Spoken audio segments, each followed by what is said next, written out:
musing the other day about how we never read the same book as anyone else. Isn't there a famous quote about that? We all read the same words, but they mean something different to each of us. Heck, I never reread the same book twice. The next time I read it, I usually find it doesn't mean anything that I thought it meant the first time around. But really, that's not because the book has changed, but my life experience have changed over time. Anyway, enough of the philosophy. This video is supposed to be about the new adult contemporary books I read in November.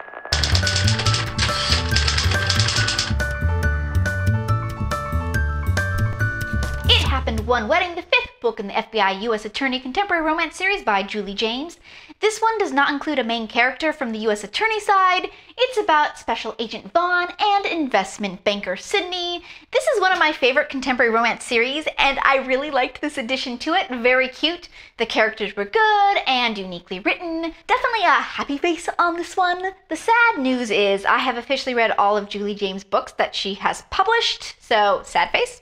Her next book does not come out till May. It's not a part of the series, but I like Julie James, so who really cares? Making Faces by Amy Harmon, new adult. Okay, so I believe this is a book I got for free via one of the subscription email services that notifies me of ebook deals. It's the oft-told tale of two people, one who was the ugly duckling as a kid, and one who was always beautiful and then in tragedy lost that beauty.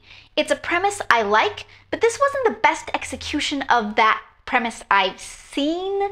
The execution was just too heavy-handed at times for me. Yes, we know she feels she's ugly, that's part of the premise, but it's gone over and over and over and over and over again to the point it doesn't really feel totally authentic. I do still love this premise though. I need to track down a few more versions of it and do an ugly duckling / Beauty and the Beast style marathon. I read the novella in the new adult on Dublin Street series that comes right after the first book. It was called Until Fountain Bridge. It was mostly a series of flashbacks fleshing out Adam and Ellie's backstory. This was cute. Not as good as the first book, but definitely satisfied my curiosity about Adam and Ellie.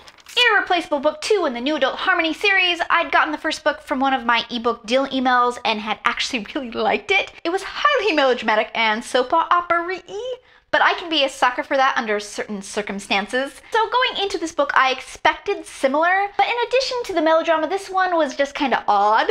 Plus, the main conflict is resolved like 90% into the book, and then a totally random new conflict is hodgepodged in as the climactic conflict, and it just doesn't have any relation to much of, well, anything.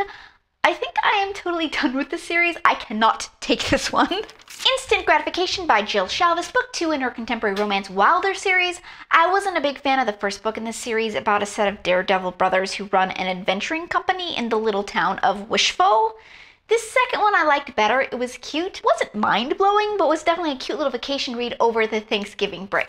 Okay, so what books have you reread and felt like you're reading an entirely different book than what you had originally read?